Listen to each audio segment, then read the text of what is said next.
This is Defenders TV Podcast, episode 197, about Daredevil, season 3, episode 11, Reunion.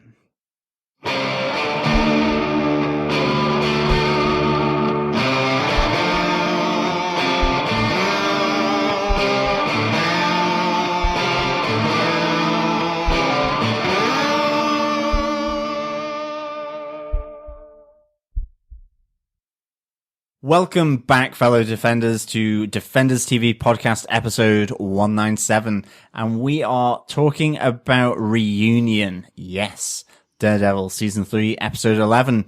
I am one of your hosts, John. I'm one of your hosts, Derek. And I trust these fellow Defenders and my co-host to say I am Chris. He is Chris. Yes, You are Chris. I am. We are Chris. That's a callback to the last scene in the episode. Come on. I thought I was being clever. I thought you were just going to do, and I get to say, and rounding out the group, it's Chris. Yeah, I'm trying to shake things up a bit, you know? Nice. Yeah. Steady. You trust us, so you're going to tell us that your name is Chris. That's what you're Yes, trying. exactly. I get you. Exactly.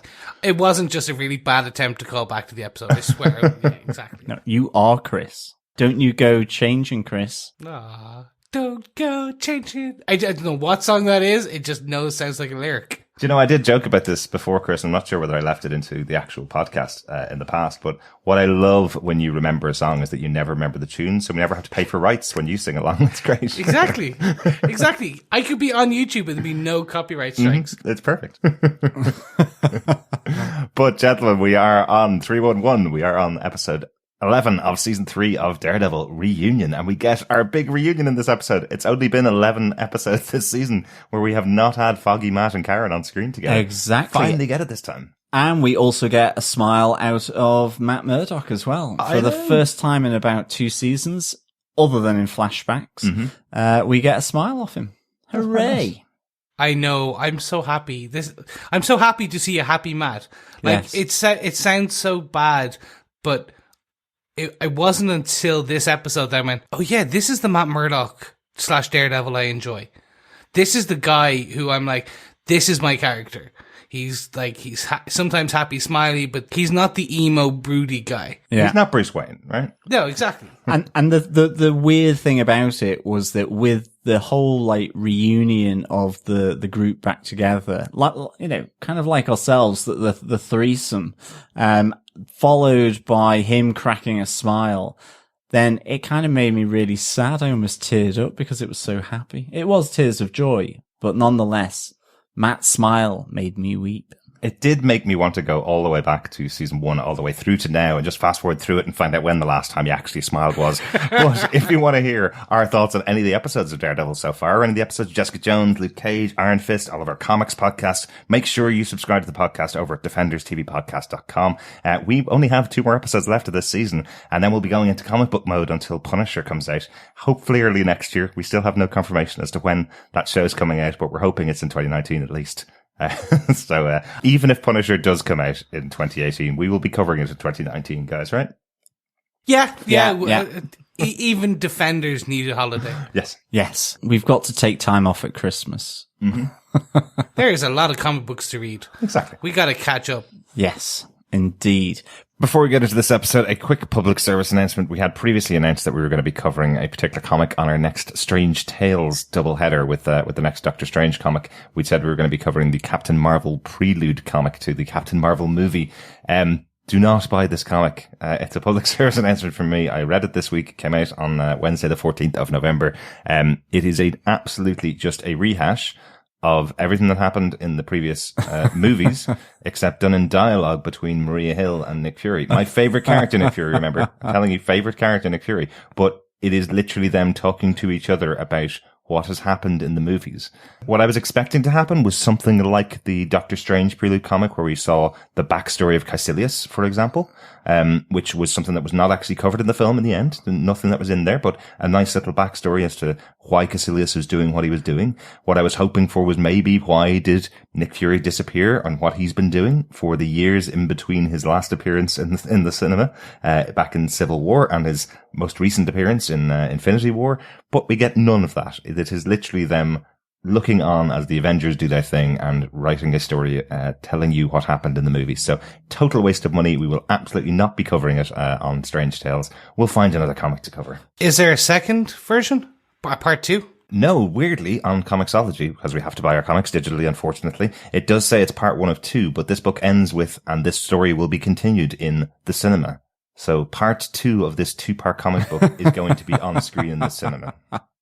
I haven't read it yet, but Derek, I presume this is not a defend of this Prelude comic leading up to Captain Marvel. I would go so far as to say this is a cash grab, and Marvel don't actually do that very often. They actually do put some thought into how they'll sell their comic books, especially coming up to a movie with a brand new character that none of us have seen. I saw Marvel tweet out on Wednesday saying, find out the reason why Nick Fury called Captain Marvel, and you know why he called her? Because of the post-credit scene in Infinity War, which has just been translated into 3 panels of this comic book. That's the reason he called her. Shocker! There's no extra story in here. Very unhappy. Oh, wow. Well, yeah, no, that's pretty bad. Yeah, there you go.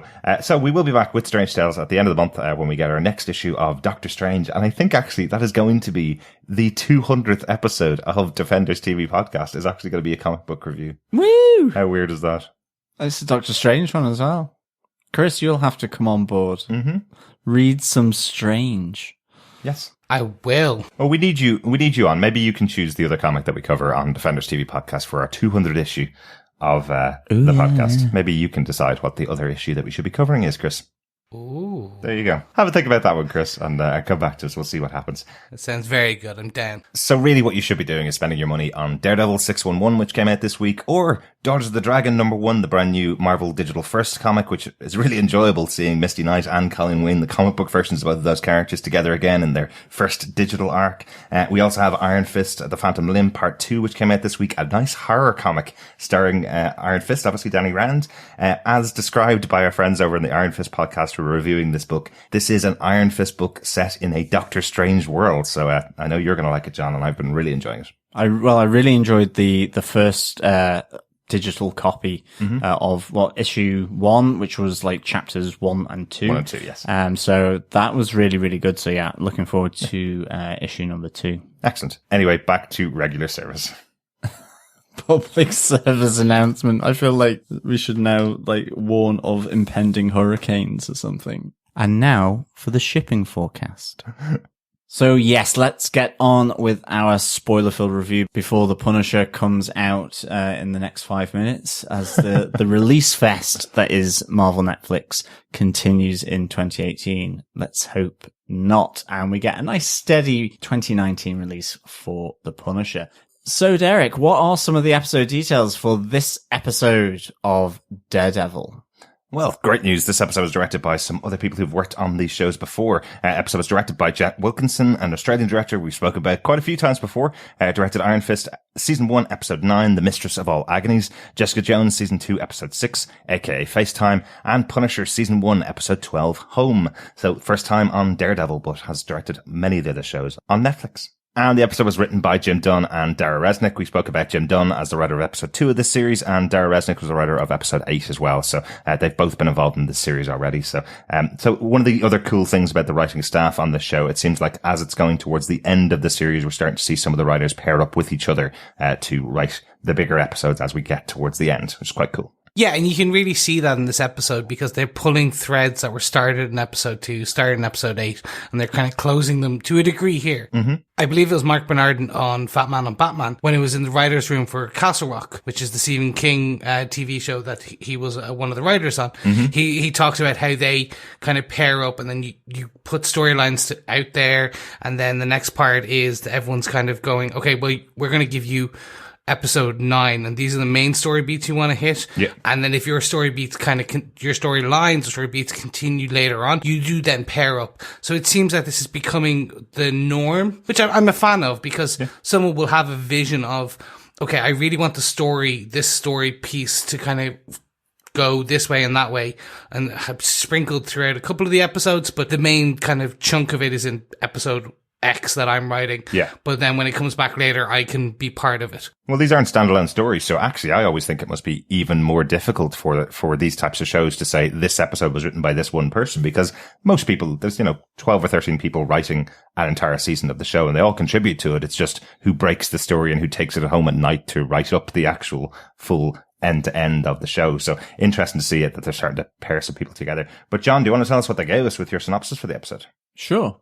Special Agent Poindexter tries to run his prey to ground as, led by Ray Nadeem, the FBI searches for Matt Murdock and Karen Page at the scene of the church crime. But both Matt and Karen remain hidden and safe with Sister Maggie's help, just as Nadeem's conscience kicks in. He allows Foggy Nelson to surrender Karen to the NYPD, which distracts the FBI long enough to also allow Matt Murdock to escape the church. Meanwhile, the Justice Department drops all charges against Wilson Fisk, who both announces his freedom to the public and attempts to retrieve a very special gift for Vanessa, who is on her way back to New York. As a reunited Matt, Foggy, and Karen plan their next moves, their first call is to save Ray Nadeem and his family from the wrath of Wilson Fisk.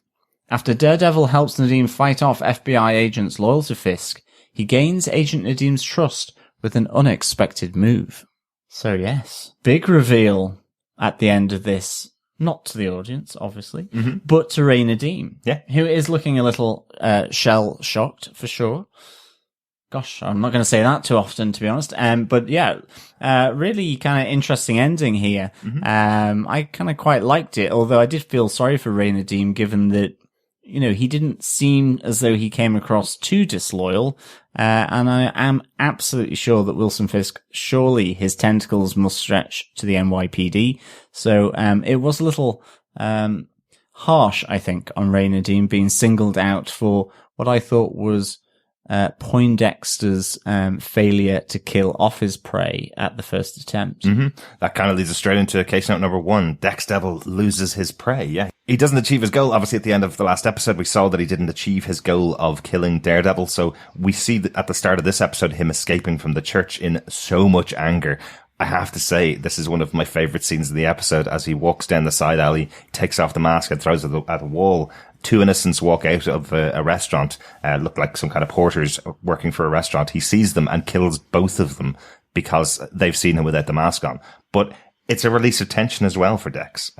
Pretty violent guy, this guy. Yeah, and what I've noticed is they're ramping up on that sound of the flies kind of buzzing to show his psychosis ramping up and ramping down. Right. But I jumped back quickly into some of the previous episodes and it was never as loud as it's been in these episodes. So they're using sound really cleverly here. So they're turning the volume of this this kind of sound of flies flying. I don't know how to kind of really describe it best. Right. But it's just very interesting to see that they're really using that same way they use the camera for Matt to kind of they blur it in and out and the focus shifts to kind of show his hearing. They're using sound here to show Dex's psychosis. Yeah. Did he pick up the mask again? Yes. He did, yes. I did check that because I was wondering. It was like, that's a really stupid thing to do, to leave a mask full of his blood at this stage because he's been punched and hit a couple of times by Karen and Matt. But yes, it's the first thing he puts in the car when he gets in behind Ray is the mask. But those shots of the 2 bottles to the innocent porters behind him, I love that. I loved seeing that. It feels really like the bullseye that we've seen in the past. He throws one and it's targeted. The second one he just throws behind him and it lands straight and kills the guy directly behind him as well. Yeah, it was pretty cool. It's kind of like the action sequences from the 80s where kind of cool guys don't look at explosions as they walk away. But I loved it in just terms of, as you said, it was just that for a second I was thinking, oh, he's just going to walk away. He's going to leave that guy alone. That's not Dex. And then it was just that flick of the wrist. And I'm like, oh, dead guy.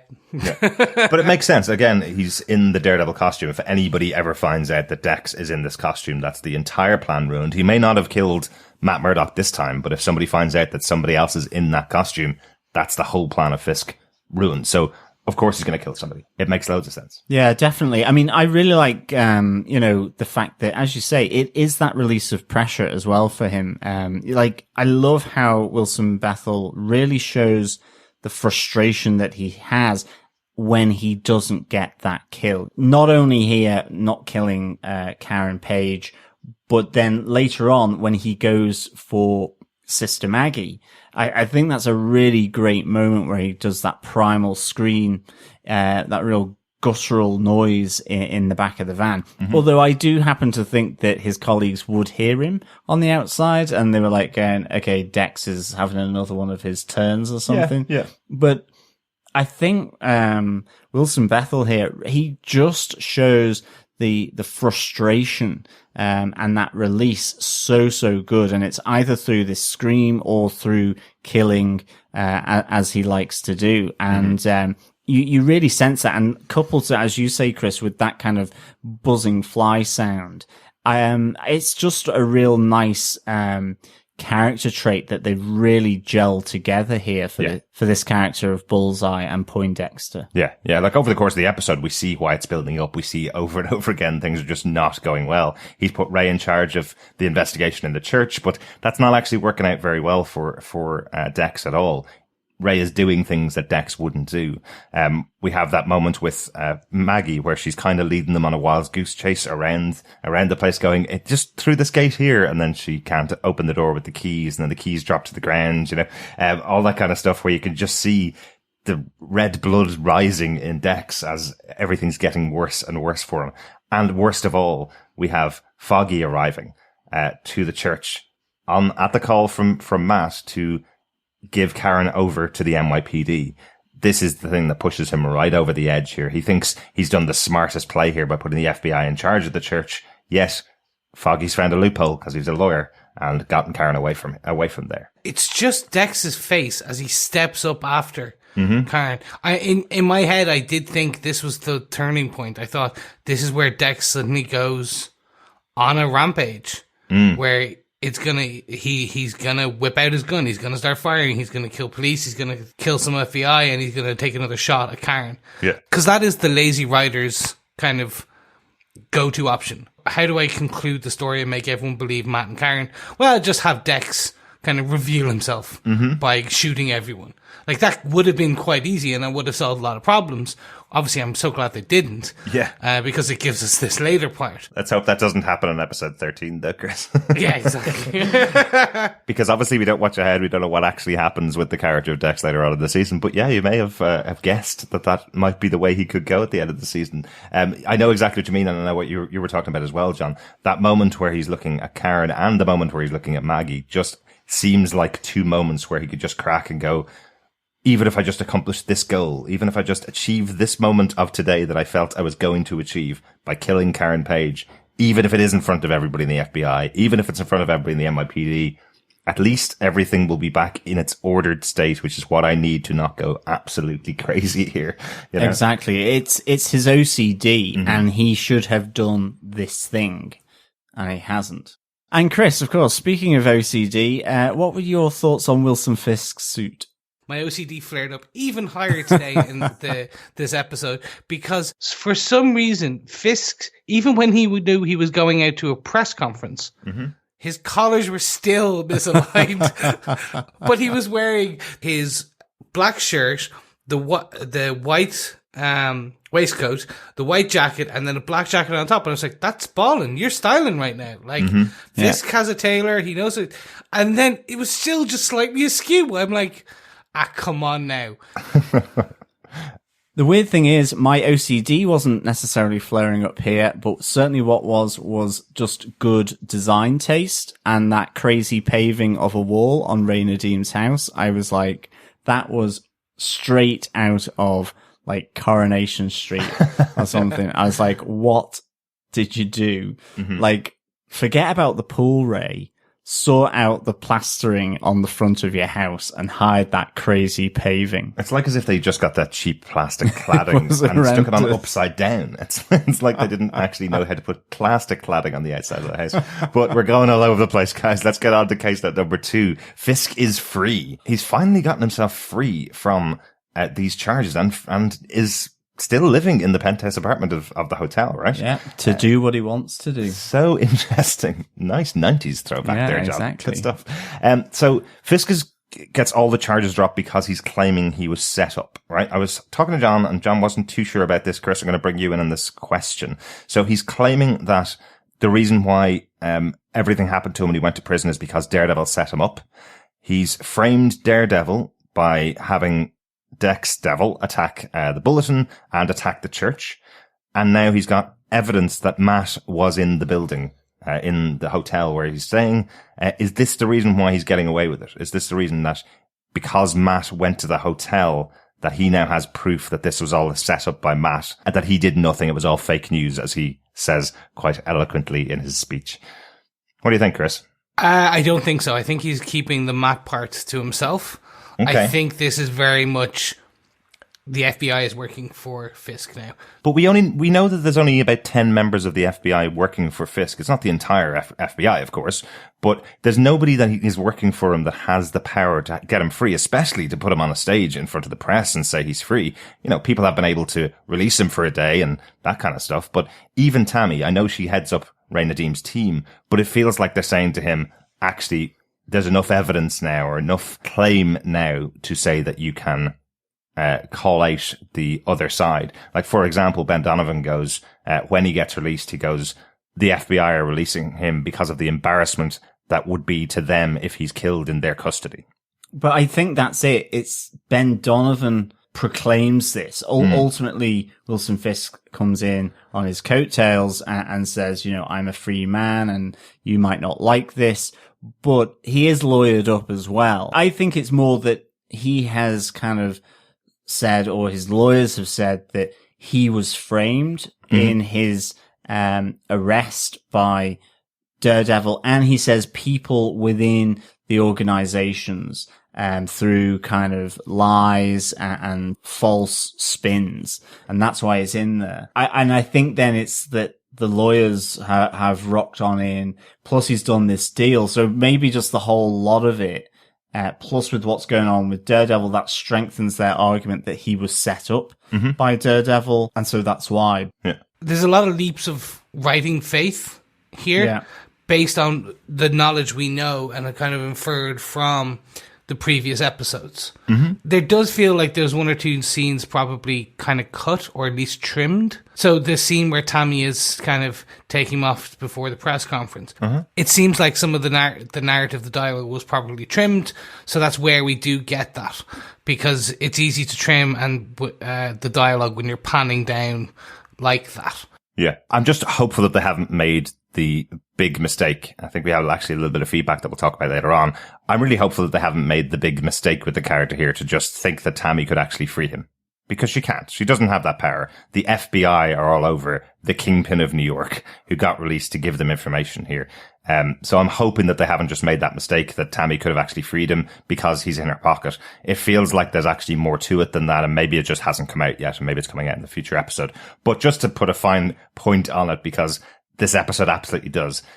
Just by the way, fellow defenders, if you have watched season 3 of Daredevil and you got to episode 11 and didn't realize that Wilson Fisk is an allegory for Donald Trump, the current president of the United States, they absolutely underline it for you here. Did you know the hotel he was staying in is the presidential hotel? Do you know he's going to call out all of the press as fake news? Well, they do it all right here in the press conference. In fact, some of the posters this time in the audience are specifically ones that would be at anti-Trump rallies.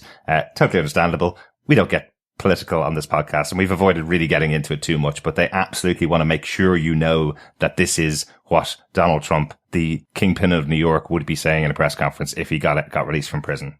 Yeah, it's a not too veiled allegory, I thought. The one thing I'm interested to see is they do mention he is now a CI. He's an asset, a continued asset for the FBI. Obviously, we know why that is. But it will be interesting to see when he goes at, if he decides to go after not just the 6 people who were around the table previously, but is he going to go further afield? Is he going to go after the Yakuza as well? Is he going to go after the Triads? Is he going to go after the Tigers and the Hatchets and things if any like of that. them were left, of course. Yeah. Especially since we haven't had any reference of the Hatchets or the Tigers since season 2 of Iron Fist. Mm-hmm. So you would think because they are now a conjoined force, which we find out at the end of season 2, Yeah. they are controlling quite a large chunk of the Chinatown. So you would think at some point Fisk will kind of do what he was doing in season 1, which is try and bring everyone back to the table. So I'm hoping we get some kind of a nice, just kind of understanding nod, which is where they are. I know we've only had one nod this season to those two groups, the Tigers and the Hatchet Gang. We saw it on the notepad that Foggy was talking about, the conspiracy behind Fisk. I just wonder if the show was just being written around the same time and they couldn't use them because they didn't really have a decision as to what was happening at the end of Iron Fist. Potentially. Going into Daredevil, because again, while they do come out sequentially for us, they're obviously all taking place at the same time and being filmed at the same time. I know they all, work on the same row, but possibly they couldn't obliquely reference them because they were being so heavily used over in Iron Fist. Maybe that's all it was. But we do know Fisk goes after one other thing, though, in this episode. Going on to case note number 3, Fisk goes after his painting. Well, at least he feels it's his painting. Yes, Rabbit in the Snow. Well, we also get to hear that Vanessa is on her way back to New York, and that he's tracked down then the owner or the person who has contested his ownership of the painting that Vanessa gifted to him, Rabbit in the Snowstorm. And we kind of get this really interesting moment between Wilson Fisk and the elderly lady of Esther Falb, who talks of her parents having this taken from them during the roundup of the Jewish population in Germany at the hands of the Nazis, and the painting being forcibly taken from her family by the Nazis. And ultimately she calls out here, again, you could argue another reference to the current president of the United States, but Esther compares Fisk to their kind. Doesn't say that he is, but to their kind, and refuses his plea to have the painting returned. So again, this is quite another bold statement here. Given that we've just seen Fisk give that press conference to a baying crowd who are booing him as well, we then get this moment where Esther really says that he is one of the kind that did the stuff to her family and stole this painting back in the 1930s or the 1940s. And, this is a really interesting moment.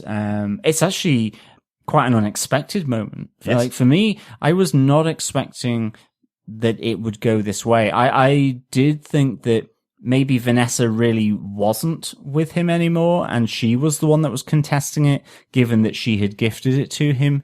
I certainly didn't think we would take this turn. And it was an interesting one for me to hear that. Certainly, as you say, given what we've mentioned in case note 2, then this is fairly topical in many respects. So yes, this was really interesting. In this moment where Fisk goes after the rabbit in the snowstorm, which has been such a prized possession and a comfort blanket to Wilson Fisk. Yeah, no, I really do think this is a really interesting scene. It's almost a very small version of Spider-Man movie. That moment where the New Yorkers are standing beside Spider-Man and saying, we all believe in you, Spider-Man. You're our hero. It's almost seeing a little bit of that. And it's nice to see. You've got a TV show here. It doesn't have to be just the heroes versus the villains. You've got to also know that the people on the street are actually behind the right thing and behind the right side. And they actually see that regardless of what Fisk is telling to the media, he is the villain of the show. You've got to see a bit of that. And it's quite an interesting way to do it, though, in this episode. I have to say, her choice of words to Fisk is quite interesting. When she says, that this painting was taken from her father died in front of her, and then says to Fisk, do you know what it's like to see your father take his last breath on the floor in front of you? Well, of course Fisk does, because he's the one that made his father take his last breath on the floor, bleeding out in front of him from a hammer that Fisk killed him with. So there is that moment with Fisk. And then I love that Fisk seems to believe that everybody else cares what his opinion is. And she doesn't care at all. Her opinion is, get out of my house. It's my painting, basically. That's all she wants. And she's saying to him, I don't like you. You will never get it.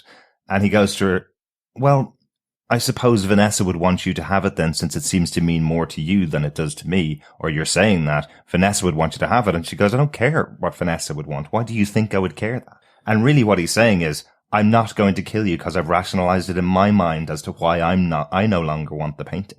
Yeah, it's really interesting. There is that moment where they're either side of the coffee table when she is standing up to him. And it does feel a bit like that moment in Lord of the Rings, Fellowship of the Ring, where the Uruk-hai is taking the bow to Sean Bean, who's knelt down. It feels, this diminutive figure of Esther Falb, up against the hulking figure of Wilson Fisk. And you're just kind of wondering, okay, what is going to go down here? Of course, I thought he took it out on his security detail in the back of the car later on. I thought that was the reason why he did that. Nope. But it isn't. So yeah, it was really, really interesting, this. Can I give one more little piece of credit to Esther Falb as well? That moment when he rings her doorbell, she goes and answers the door and says, shoes off, I know who you are. Which is just that little moment where she makes him bend over, undo his shoelaces, take off his shoes, and then come into the house. It's that moment where she's effectively saying, my home, my rules. Brilliant moment of Fisk. You can see he's just totally perturbed that somebody would ask him to deign to their rules. It's fabulous. Yeah. So well played by Vincent D'Onofrio, obviously, but also by Esther Falb as well. Yeah, this was such an interesting overall scene. I was expecting kind of like a pendulum swinging with kind of like a sort of Damocles. It's going to fall at some point. And I was just expecting him to flip the table kind of, but then you're right. He kind of rationalizes in his own head. I do think they may call back to it. If something happens to Vanessa, I think I want that painting. Get it for me. Right. That type of interesting bow down. But with 2 episodes left, maybe that will not happen. Exactly. I like it. There's a lot more to this. Probably we're supposed to understand that Fisk is not above mercy if it's for his own benefit, but it's very veiled. So I had to think about it to kind of go, okay, well look, he's rationalizing. Oh yeah, okay, now I get it. It's not as in the foreground as I expected. I liked it anyway. Yeah, and you're totally right, John, as well. At that moment when he's in the back of the car and he finds out that Karen is not dead, she's still alive. She didn't get killed by the guy that can kill someone from across the room with a pencil. He's in the car getting told that by a security detail. And you're absolutely right, John. It's not because he's been denied the painting, but certainly the anger and frustration that's still in him from that moment with her is probably coming out. Yeah, it's all built up. Yeah, in this moment, which I think is almost as brutal as the season 1 car door moment, where Wesley walks away while he's smashing the head in one of his guys with a car door. This scene where he puts the guy's own coat over his head to protect his fists so he doesn't get covered in his blood and beats him to a pulp. That's pretty damn brutal. What's also interesting, I think, is that there is a police escort behind him and a police escort in front of him, and he's telling the driver to just pull over to the side and drop the body out. I know the FBI are on his side. I know he's got the police in his pocket, but that's some balls to be able to make that call to kill someone in your car, pull over to the side while you've got a police escort, He is the Kingpin. Yeah, absolutely. He's man. This is the Wilson Fisk, the Kingpin I have always had in my Spider-Man brain. The man who is poised, clear, businessman, ruthless. He's Vincent D'Onofrio now, but it's that flip of a dime where he can beat someone to a pulp with his bare fists. And we've seen that splintered through like the previous seasons, but much like the video game, this man is a hulking mask with such a short fuse, but he keeps it under check. But yeah, fantastic. Yeah, and I love in some of the comic books as well that Wilson Fisk has become mayor of New York as well, because he's quite a rational speaker. He's a good public speaker. He has risen quite high in public office in the past because of that, because people do believe what he says sometimes. And he does look like a businessman. And he does look a little bit like a simpleton at times. He can make himself look like that. But you see the violence in him as well. I love that they have that kind of juxtaposed 2 sides of, Wilson Fisk in the show as well as in the comic books. Yeah, definitely. Case note number 4, the reunion. we finally see the two sides of Matt. We talked about it at the very beginning of this episode. Emo Matt is there in this episode, but also we get happy smiley Matt as Foggy and Karen and the Man in Black meet on the top of their building, or Matt's building, I should say. Yeah, it was really, really nice to have the gang back together. Mm-hmm. I really liked this moment. I thought it was done really well. As I say, it just put a massive smile across my face. Then Matt smiled and I shed a little tear of joy, that he was in a better place. Which is just amazing how, much you care for the characters, and they've been separated, in the Defenders effectively. They felt quite distant from one another because of how, in season 2 of Daredevil that they had kind of drifted apart. And then, now Matt's been pretty bad with them, and kind of been a bit on high. Love the fact that they're back together. Matt doesn't want them to be around still because he's worried that they will obviously die, with what he wants to do and what he's asking of them if he does, which is to go after Wilson Fisk. But that Foggy, little Foggy Bear is the one that diffuses this whole situation with, 1, we work together. 2, we come up with a plan. 3, we execute that plan. And, that's what draws this massive smirk and smile on the face of Matt Murdock. He knows he's got his Foggy Nelson back and Karen Page. Certainly after the moment that, him and Karen have shared that moment in the crypt, of, Clinton's church as well. So really, really nice moment. Loved this. Yeah. Big time. I love that Karen's still kind of placating either side of the argument. Matt's telling them that he's going to go and kill Fisk, and Foggy's going to him, no, you have to have faith in the justice system. You used to have it before. Why can't you have it now? It's that really positive, wonderful Foggy that's there. And, that smile can be misread. It can be misread as it being just incredulous at Foggy come up with a plan. But you're right. It reads to me anyway as Matt going, that's my Foggy. At least he's still got his sense of humor. At least he's still got his positive outlook. And that's kind of what Matt needs at the moment. Yeah, I really agree with you. Foggy is the counterbalance to emo Matt. Mm-hmm. Karen is the other balance. So you basically, she pushes the emo with all her kind of backstory and self-deprecation, but there's love there. Foggy, no matter how much trouble he is in, he'll find a smile. And combined, they're able to bring out the best in Matt. Mm-hmm, exactly, yeah.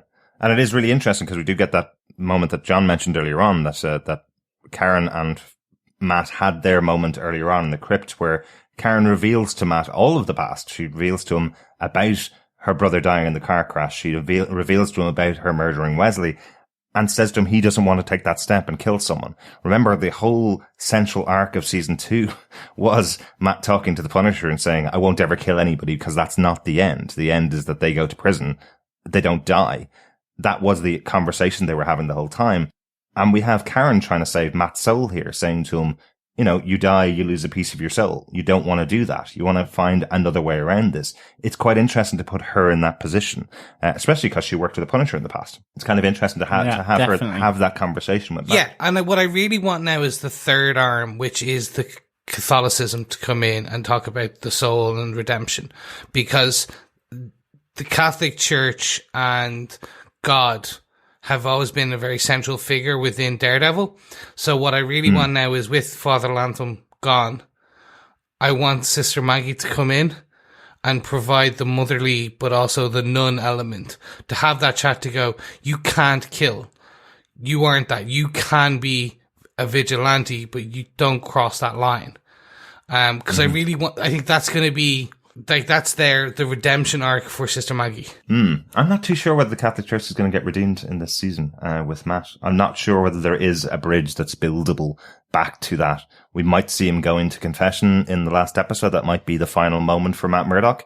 But I don't know whether we have time in 2 episodes to actually get any kind of realistic matching back to the Catholic Church in this season. I'm just not sure But I totally agree with you, Chris. Yeah. It is central to his character. He has lapsed a few times over the years, of course, but it would be an odd place to leave him at the end of the series, having no contact with the character. Yeah, and it doesn't need to be, I'm fully back on board. As you said, it can be him going into the confessional, because it is like, he says that him and God aren't on the same terms anymore, and he's not even sure God's there. So it's very much, well, maybe even if they go, look, we're fighting the same fight, but we're gonna do it different ways. You're on your team, I'm on mine. Something along those lines. Because he has to have that central tenet in him that he will not kill. Because as soon as he kills, as soon as he takes a life, it's irredeemable, and it's an unbreakable sin or an infallible sin. I can't remember what they call them. Irredeemable sin. There's a specific set of sins that as soon as you do them, you're out of heaven. You're never going to be like, the Catholic Church hates you for that type of thing. Anyway. I'm not sure. I think you might be mixing up the curses from Harry Potter with Catholic teaching. I do like that you have referred to Sister Maggie as the nun element in the show. Speaking of, I was walking home, and I used to live across from a convent. And Daredevil. I have been told, because I didn't catch myself doing this, I called it a nunnery. Right. Much like a cannery. Yeah. And I've been calling it that unbeknownst, because in my head I'm like, it's a convent, it's fine. I've just been going, down by the nunnery, and people are like, what's a nunnery? I'm like, oh, yes, okay, sorry. I would have used nunnery, though. No, definitely. it's not the right word. No, I know it's not, but I know it's a convent, but I would say nunnery as well. Yeah, it's kind of, it's a friendly, nice, it's a little old nunnery. Anyway, speaking of Foggy's plan, we work together, we come up with a plan, and we execute a plan. Mm-hmm. Okay, we'll figure out the plan as we go along. This is brilliant. It's just a nice way to end this reunion. Absolutely, and that is what's going to happen at the end of the season, right? We don't, any of us, believe that Matt is going to murder anybody in this show. He's not going to kill Kingpin, right? It's going to be Foggy's plan that prevails. Kingpin will be going to Supermax prison to maybe fight in Spider-Man 3 over in the Sony universe and have Wilson Fisk over there fighting against Spider-Man. But I don't believe for a second that Matt's actually going to kill Wilson Fisk.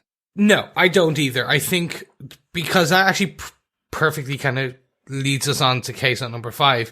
But Karen says we need to figure someone else who's going to point the finger, who can attest under oath to how bad Fisk is in terms of his how deep it all goes and the FBI, etc. And one of the central tenets of that is we need to keep him alive.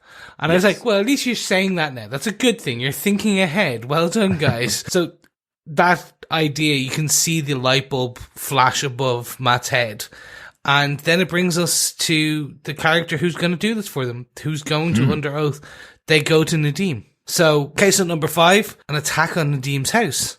Yeah. Interesting, isn't it? So he has been absolutely thrown under the bus Big by time. Poindexter. You mentioned it earlier on, John, I think. It is interesting. Poindexter has failed in his job. He was the only one in the church. He had many opportunities to kill Karen Page. He was a little bit too relaxed, didn't take his opportunity to kill Karen Page, and then obviously was defeated by Matt Murdock. Matt Murdock stopped him killing Karen Page, and then Karen Page stopped him killing Matt Murdock, and he ran away. But he blames Nadeem for this, and Nadeem is the one at fault here, which is why these people are sent to Nadeem's home to kill him. Yeah, I mean, he's really projected his failure onto Ray Nadeem, because even that moment where Ray effectively allows Karen to get handed over to the NYPD, you see, even if it is in all good consciousness, you know, Sister Maggie does ask him, are you an ethical man? Are you a man of morality? You know, she clocks the fact that there's something off about the FBI, but she clocks even more so that Ray Nadeem seems to have some underlying honesty and truth and integrity about him. And even if he wasn't any of that, and he was now so afraid of his life and his family's well-being as to go in with Wilson Fisk, I would say that's the sensible play that you would have made. You would have not have allowed Poindexter to go all guns blazing. Yeah. And that's, this, as you say, Chris, is the creation of Bullseye on his own, where he is absolutely freelance and he doesn't care about anything, even Wilson Fisk.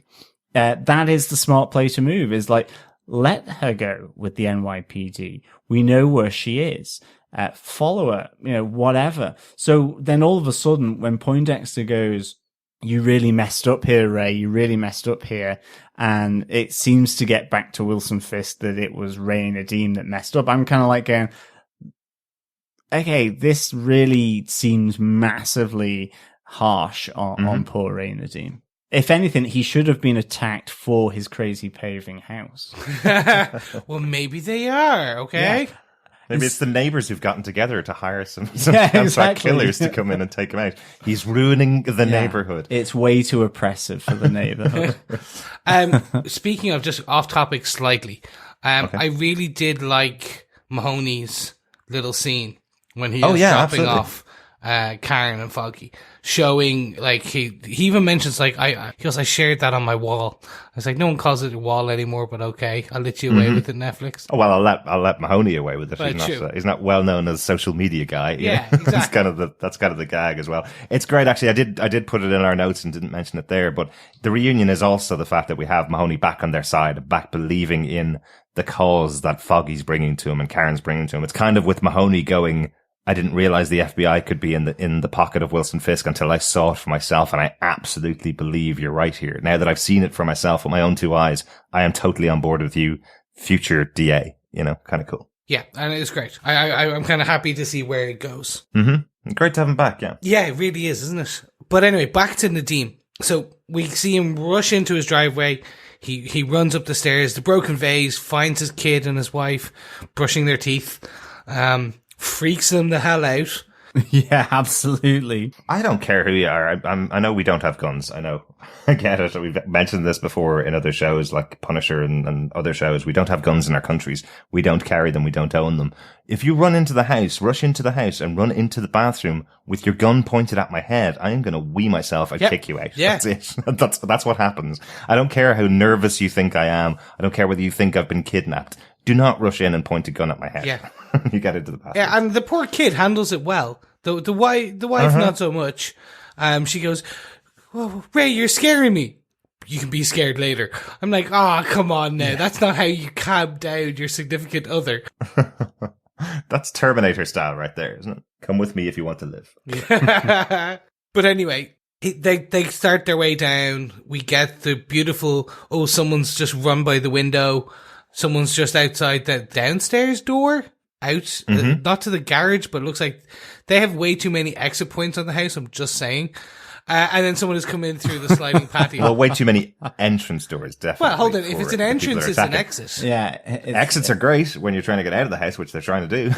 But entrance points are really bad when people are carrying guns and coming at you. Yeah, there are a lot of doors. I was wondering whether I was watching Haunting a Hill House with the amount of shadows that were going on in the background, There are too many ghosts here, but they're all carrying guns this time. And we get a couple of shots. First, I must say, I want to know whether these guys are FBI agents or just trained Fisk killers, because if they're FBI, they're bad shots.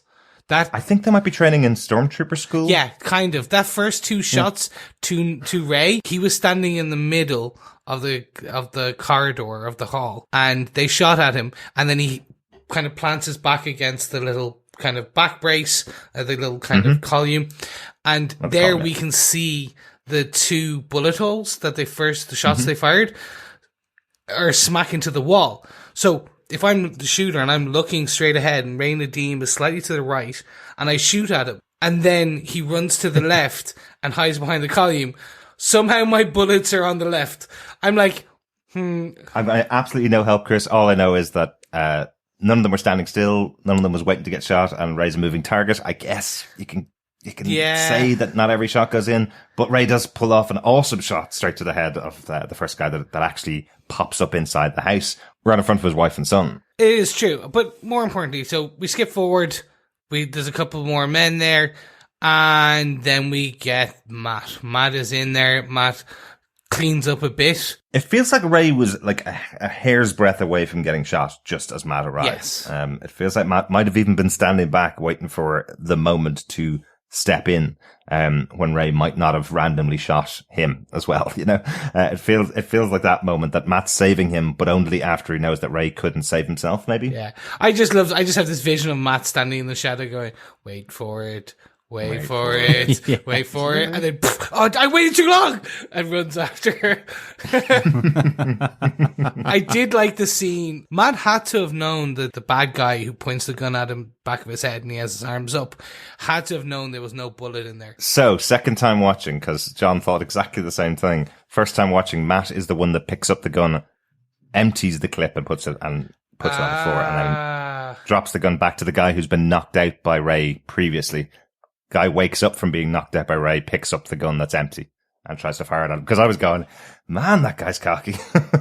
I was, again, waiting for the world on fire that he sees inside the gun and sees that there's no bullet to click against or something. But we get none of that. This is just because Matt sorted it out a second beforehand. So, that makes more sense. So I missed that. It does, doesn't it? I was like, really? First time I was going, that's pretty cocky of him. But hey, he's got superpowers. He must know. Second time I'm going, oh, he set it up. Okay.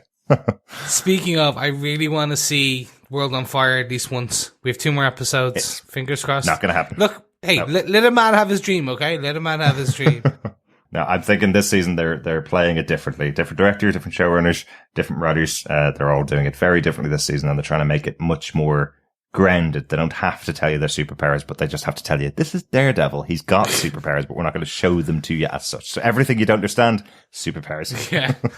But then we get the fantastic ending, which is, I trust you, and he takes off his mask as Ray saves him. First of all, Ray pistol whips the other guy, which looked like it hurt. Anyway, and then he reveals his identity to Ray, which I think is potentially the best look on Ray's face when he goes, a blind guy is saving me? Yeah, exactly. So I'm expecting that conversation to happen, hopefully in the next episode. Kind of like, but how do you see? Or is it all fake? The world on fire. I haven't described this for 3 seasons, but I'm going to do it right now. See, that's where my hope comes from. It is interesting, and I know we've got 2 episodes left of the series. I hate to put someone on death watch 2 episodes from the end of the series, but a member of the FBI now knows who Matt Murdock is. Kind of thinking you team up with Daredevil. There might be a stray bullet here and there. I'm not sure if Ray Nadeem is going to survive the series. Maybe. That may happen, but the best thing is, it was nice to get all of our main cast back together again. Absolutely. So, that wraps up all of our case notes for this episode. Yes, let's get on to the notes. Chris, any notes? So, no, the only note from me really is that we still are on the watch out for Stanley's cameo in this season. I've gone a bit eagle-eyed. I'm trying to look in the background. Nothing yet. So maybe very much like Jessica Jones, it will be in the very last episode.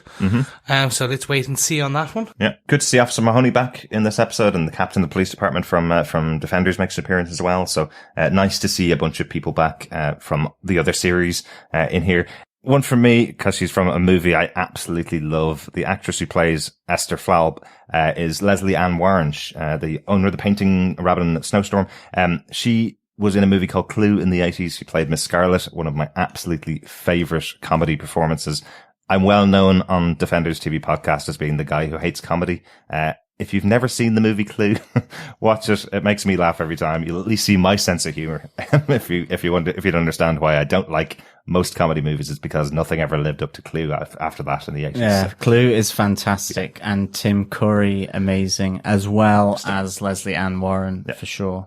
Yep. And for all of our European friends, Clue is just essentially Cluedo. It's the US name for the board game Cluedo. Yes. Well, yes, but the movie's still called Clue over in Europe as well. So yes, so don't look up Cluedo, because there's no movie called Cluedo yet. It is being remade, I think, by Seth Rogen. It's been in the works for years, but go see the original, especially with the 4 different endings for it. Excellent, excellent film. Just a quick bit of IMDb trivia. I did not find this one myself, but I did notice there's a little inscription above the door that Sister Maggie's trying to open and fumbling with the keys that reads Custos Diaboli, which means Devil's Keeper, which is effectively Sister Maggie. It's kind of cool. Ah, that's nice. How do you say this is really cool in Latin? Go, Derek. This is really cool. EO. Or you just go pig Latin and go, Esti coolio, maybe? See? Anything can work when you go pig Latin. I think that was the name of Coolio's second album, wasn't it? The one after Gangsta Paradise that nobody bought. Yeah. I think so. You guys have one last note for this? Yes, the signs at the Kingpin conference are the same as the ones protesting his stay in the hotel originally, with a couple of exceptions. With puns on Risk and Fisk. We get a free Fisk puts the city at risk is probably one of the best ones. But weirdly, one of the crowd is holding up a speech from Network that Derek mentioned last week. We're mad as hell and we're not going to take it anymore. And of course, as well, that is all about the truth in media. Mm-hmm. And also we mentioned about Wilson Fisk saying fake news, the lies in the media and all this kind of thing. And obviously his striking similarity to a certain person who may be in charge of the White House at this moment in time. Well, is at the point of recording. Yes, that's right. Yeah. Network was based on effectively the time around Nixon being in office as well, so relevant at that time as well. So yeah. But really interesting that I mentioned it last week that I thought Karen was going to have that moment of we're mad as hell and we're not going to take it anymore. But it actually turns into a sign in this episode, which is really fun that they obviously have the same mindset that I did about that last episode. That's all of my notes for the episode. Anything else, Chris? No, that's all from me. So gentlemen, I think with that, it's about time we wrap up our defends. Kicking it off. John, take us away. Do you defend this episode of Daredevil, Season 3, Episode 11, Reunion? Yes, I do defend this episode. And actually, it's gotten better as we've discussed it, really, for me. I give this 4 wacky shirt collars and a crazy paving house out of 5. Just because of the ride it gave me. I mean, I loved the reunion. What's not to like about it? And I really enjoyed Dex's stress in this episode, and certainly how it was directed at Ray, it was directed at Sister Maggie, and ultimately it was directed at the inside of the back of a van. So I really kind of enjoyed his frustration boiling out here. I really liked Ray Nadim's journey as well, and I loved the fact that it ended in this reveal by Matt Murdock to him in that way of gaining trust and cementing that relationship. And that's mainly because I think with Ray Nadim, he's one of those characters where, there's a lot of exposition, there's a lot of plot being used around him to carry the story. And I think it's really nice that he got this moment here. I mean, he's had moments, absolutely. But this, I feel, really did feel like a Ray Nadim centric episode. I think he was harshly done by both Wilson Fisk and by Poindexter. And then we have this really intriguing moment with Esther Falb and her conversation with Wilson Fisk that I really just was not expecting. And I think how that links in with the Wilson Fisk speech and the talk of fake news and who he is kind of being maybe compared to here, I thought was really, really interesting. So I absolutely defend this episode of Daredevil. Chris, do you defend this episode of Daredevil Reunion? I do defend this, I really do. Particularly for the rationale of seeing Happy Matt, seeing the reunion. This is kind of where we wanted to leave it at the end of this episode, or the end of the season. Now I'm hoping it gets a bit further in, but we can wait and see on that. We don't get political on this show, but I really did love the allegories that they were putting in here and for the reasons that they were doing it. More that art imitates life and life imitates art. It was just very well done. It wasn't crass and in your face. It was veiled, but one of those translucent veils, the ones you can put your hand behind very sheer and you can kind of, I can still see that's a hand. So veiled, not at all, just a bag on its head, is what you're saying. Okay. With eye holes cut out and a fake nose drawn on and kind of, that with a top hat. Children, do not put a bag on your head. No. Paper, fine. You can't see through a paper bag, Chris. That's why I say you cut out the holes. Bagman, Spider-Man reference. So yeah, no, look, I really enjoyed this, and I'm kind of eager to see where they continue it on. Mm-hmm. They leave it in a very interesting place because, Derek, as you said, a member of the FBI now knows who Daredevil is, who Matt Murdock is. More importantly, Matt is becoming Daredevil again. Mm-hmm. Will he take the name? Will he put on the suit? I don't think he'll take the suit, but I think he'll take the name and kind of reclaim his name. Because at the moment, the world thinks Daredevil's a killer. Yep. The world. So we've got 2 hours left in the season to see where they take it. So I do defend this episode of Daredevil. Derek, do you defend this episode of Daredevil? I absolutely defend this episode. Daredevil was really, really exciting, really interesting. I loved seeing Maggie straight off the bat using her powers as a nun to listen in on every conversation so she can deal this information to Karen and Matt and keep them safe. One thing I didn't mention in the notes, nice little touch there. Did you see where Matt and Karen were hiding? They were hiding in a coffin because, well, Deborah Ann Wall came from True Blood to come and join Daredevil, so she spent some time in the coffin in the past. Nice little touch there. Excellent stuff. Yeah. That's one of my notes. But so much good stuff going on in this episode. Great to see all of these people reunited. Great to see Dex starting to fall apart as well, because it felt like he was getting so cocky last episode that everybody else in the room around him was just being under the control of Fisk, but he's now found his perfect place, but things aren't going right for him. So I'm wondering how he's going to react when we get into episode 12 and 13. So really intrigued. Interesting also to see Wilson Fisk not get what he wants and not throw the dummy out of the pram, but rationalize why he shouldn't throw the dummy out of the pram. Is what I liked seeing. It's nice to see somebody stand up to Wilson Fisk. It felt like a scene you probably didn't need in the episodes, but by the same token, not having it there would have made the episode a bit worse for me. So I'm very happy with what we got in this episode. I think it's time to get on to some feedback. Yes. Remember, fellow defenders, that feedback can come through our Facebook group at facebook.com/groups/Defenders TV podcast. Email at feedback@defenderstvpodcast.com.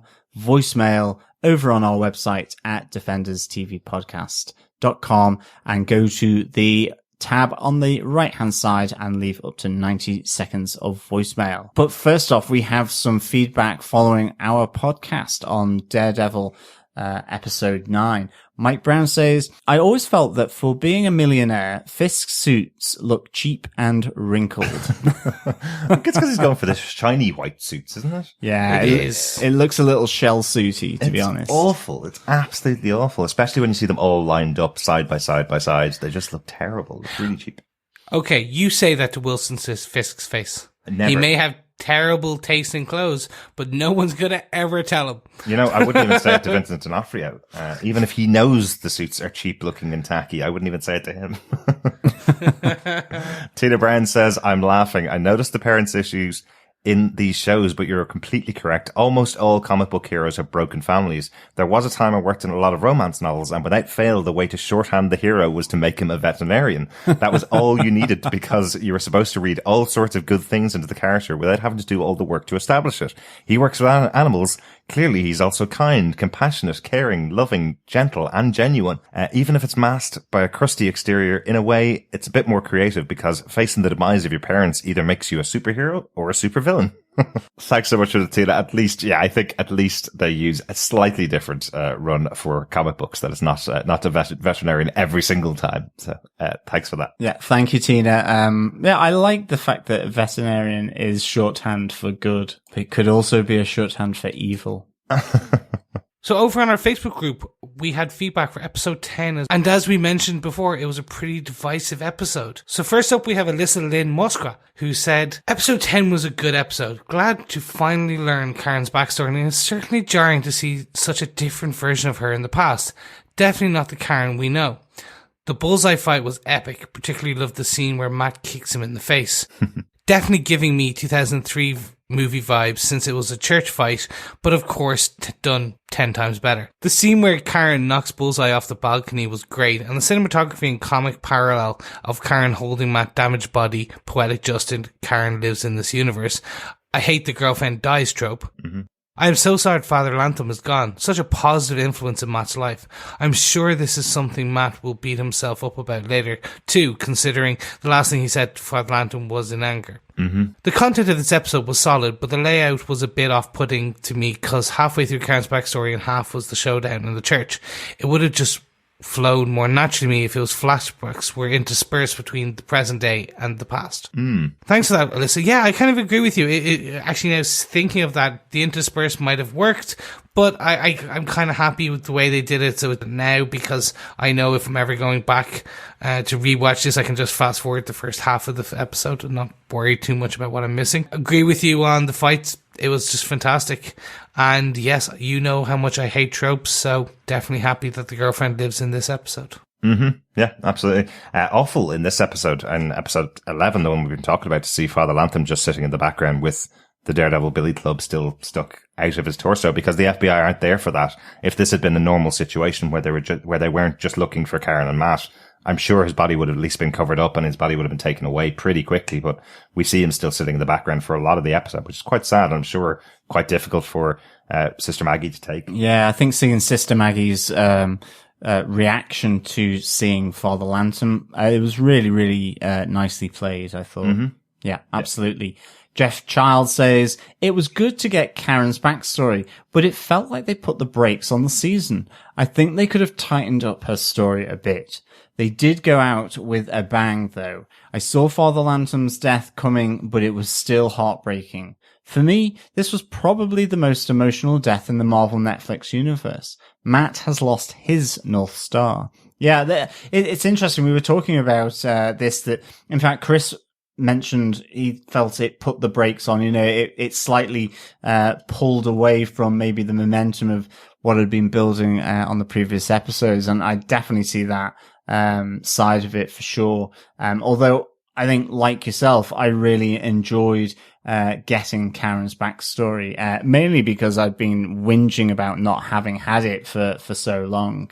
So yeah, it's an interesting thing, and certainly it was an episode of two halves for sure. Mm-hmm. But both halves being good, I think. Yeah, I definitely really enjoyed it. Brianne McGill, who's a new member of our Facebook group. Hi, Brianne. Welcome to the group. Nice to have you with us. Welcome, Brianne. She says, I really like that they gave us Karen's backstory in a way that doesn't have her coming off so well. She made bad choices, and a lot of what happened was directly her fault. She's a hero now, but wasn't always. I think it really speaks to one of the overarching themes of Daredevil as a whole, which is that nobody is too broken to not deserve a chance at redemption.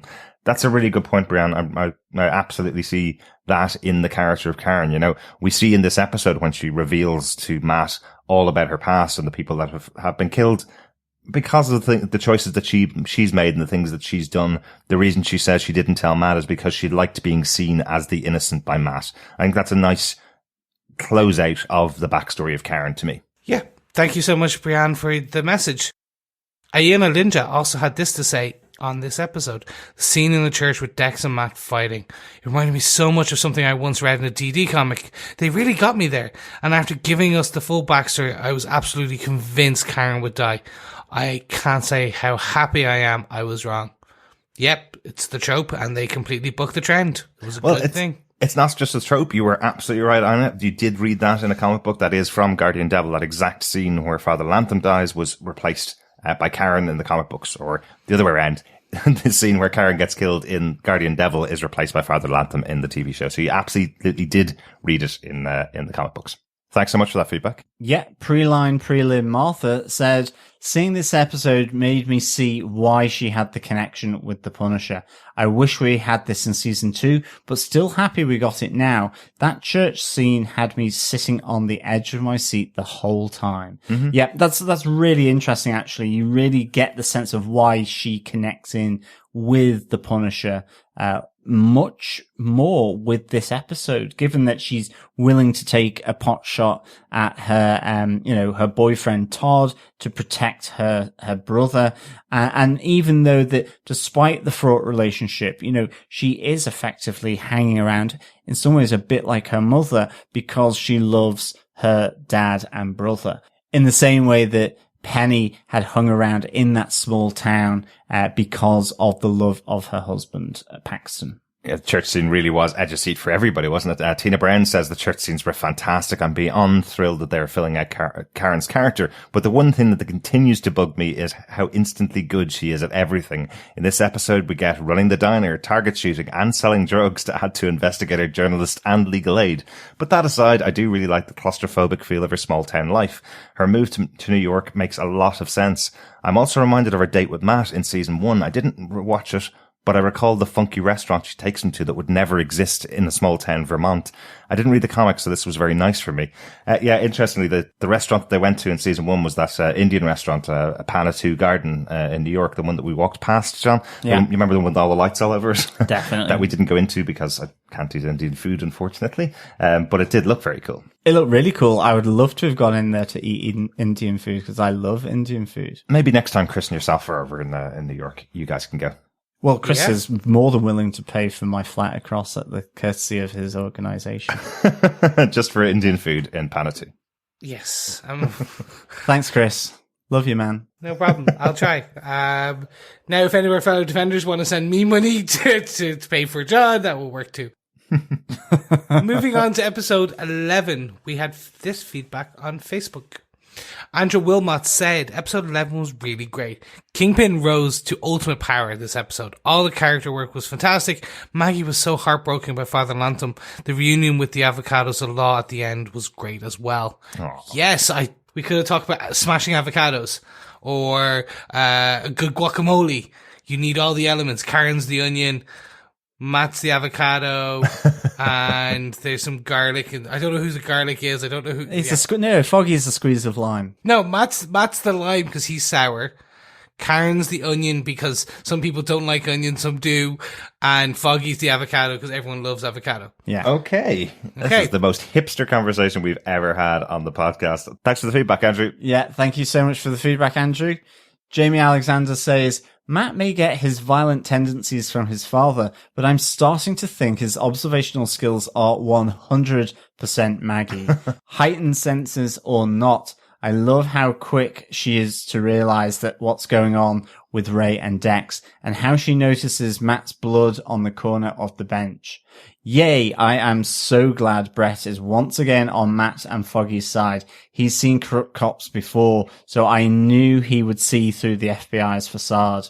I'm shocked Fisk let go of his precious painting, but there's the emotionally violent Fisk. Absolutely. I'm wondering if he will have fully let go of this painting. I somehow seem to think that Esther is going to be sort of found dead, looking like an accident. You know, we've heard from Special Agent Hatley that her kids have died as a result. So an elderly lady, or one of her children has died as a result of the Kingpin. So Esther Falb may not be totally safe yet, I think. And certainly, yes, Fisk is back and he punches harder than ever before. Yeah, does he really need security guards given what he does to the security guard? Methinks not. And I definitely agree with you on the heightened senses of Sister Maggie. She is on fire with her observational skills. She's fantastic. Yeah, absolutely. Really good. Is her world on fire? She may well be on fire. I mean, her observational skills. I don't think he got that reference. I did. Thanks so much for feedback, everybody. It's really good to have all the feedback that we've had in. If you want to send in feedback on the entire season, please email us at feedback@defenderstvpodcast.com. If you want to send your feedback in as we watch the episode, just pop on over to our Facebook group at facebook.com/groups/defenderstvpodcast. Yes, we'd also love to hear your dulcet tones on a quick voicemail to see what you thought of the whole season. So pop on over to defenderstvpodcast.com and leave us 90 seconds of what you thought of everything. Just remember to let us know that it is a full season review because we want to hear your tones on this podcast. Yeah, absolutely. And of course, remember, please, fellow defenders, subscribe to our podcasts over at defenderstvpodcast.com on any good or evil podcast catcher of your choice. Please head on over there, subscribe, rate us, leave a review. That would be awesome. Our next podcast will be for the penultimate episode of Daredevil Season 3 with episode 12 and will be out on Friday. Mm-hmm. looking forward to the second last episode of this season. It's been really, really good season so far. Really excited to see what's coming up. Thanks so much for joining us again, fellow defenders. We'll talk to you next time. Thank you so much. I trust you, so do not reveal my identity. Yes, fellow defenders, thank you so much for listening. As always, it has been a pleasure. I'm off to contemplate our discussion on nunneries versus convents and have come up with this revelation, episode 9, that a nunnery is much like a bakery, only where one produces buns, the other produces nuns. That's great! And we will be back to speak with you next time. Thank you so much. Bye. Bye.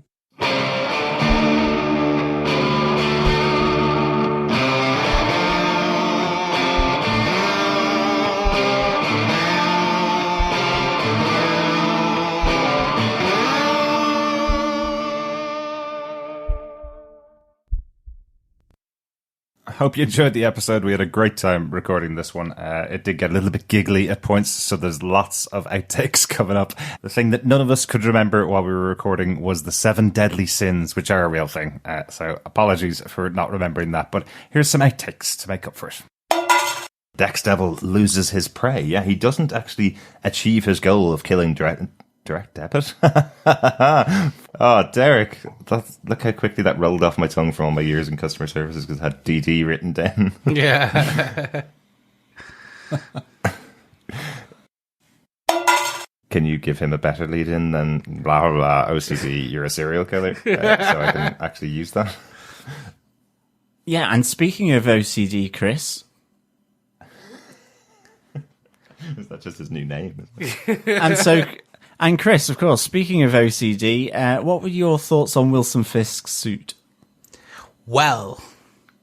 Grand. But Ray does pull off an awesome shot straight to the head of the first guy that actually pops up inside the house, right in front of his mother and... Well, I hope not. Let's hope not. Right in front of his wife and mother. Daughter. No, still not Daughter. them. Wife 2 and other son. members of the family. Wife and son. Yeah. Right. Gee. The hills have eyes. That's why he doesn't know cladding, man. Either that or there will be a little mini Hitler. So I do defend this episode of Daredevil. John. Nope. Hiya. I've known you longer, man. I know. Hey, look, I'm tired. Derek, do you defend this episode of Daredevil? Facing the demise of your parents either makes you a superhero or a supervillain. Yes, or alternatively, fills your loved pets with barbiturates to put them down, of course. Okay, that was a bit dark. That was very dark. What are you, Matt Murdock? I've smiled for the first time in 5 years. Was that not just a supervillain? Filling your pets with barbiturates, Jesus. No, beloved pets. Oh, right. The scene where Karen knocks Buzz... Sorry. I need to turn myself. In one.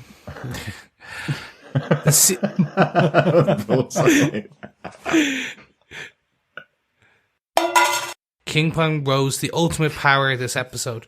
All the character work was fantastic. Who's ping What? pong? Who's ping pong? Did I say ping pong? King Pong. He has gone after children before, as we hear from Special Agent Hattie, from Special Agent Hatley, but Special Agent Hattie. She's in the Mr. Ben universe where she goes and changes her hat every week and has adventures. it's Hattie Wainthropp. Oh my god. Anyway.